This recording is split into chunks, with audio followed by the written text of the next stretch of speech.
Non, non, ça marche pas. Nous, on a un système démocratique où on est 1400 producteurs à tout casser aujourd'hui, engagés dans la démarche AOP. On est capable, je pense, d'élire nos représentants. Donc moi, je veux un système démocratique, on élise les gens. Pas question qu'on me dise non plus, ben oui, tu as un syndicat représentatif, donc tu vas avoir droit à un siège. Et les autres, c'est toujours la FDSEA qui va les nommer. C'est pas la FDSEA avec un producteur sur 3 qui la soutient, de choisir qui siège au CIF ou qui n'y siège, enfin au CSI ou qui n'y siège pas.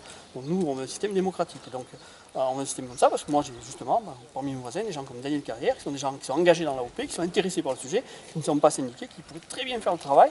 Donc je ne vois pas pourquoi il faudrait être syndiqué ou pourquoi il faut être nommé par un ou par l'autre. On veut un système qui soit démocratique. Quelles conséquences derrière du coup?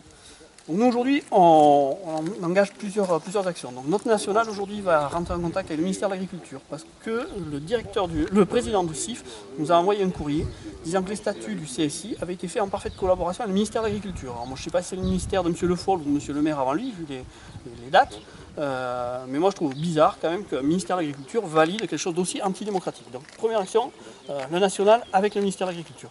Nous de notre côté, on a envoyé un courrier à tous les parlementaires en demandant de se positionner. Est-ce que c'est normal quand même d'accepter des choses comme ça?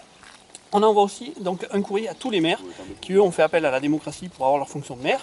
On leur dit ben voilà, engagez-vous et on leur donne un lien vers une pétition en ligne pour voir un peu qui c'est qui s'engage ou qui c'est qui se moque de la démocratie. Moi ces jours-ci j'ai entendu parler beaucoup de Marine Le Pen qui avait fait des scores énormes parce que les gens n'allaient plus voter. Si on laisse s'installer des systèmes comme ça, les gens ils iront plus voter parce que ça sert à rien de voter. Franchement, si on laisse faire ça, évidemment, on n'a qu'à laisser décider ceux qui sont déjà en place. Les autres n'ont plus droit à la parole. Donc nous aujourd'hui, voilà, on mène cette première action. Et donc on recommencera après, je pense, dans quelques jours, pour faire un peu un bilan, savoir ce que les politiques, voir si c'est quand même intéressant de continuer d'avoir des politiques, s'ils servent à quelque chose, s'ils se sont un peu mouillés et s'ils ont défendu la démocratie.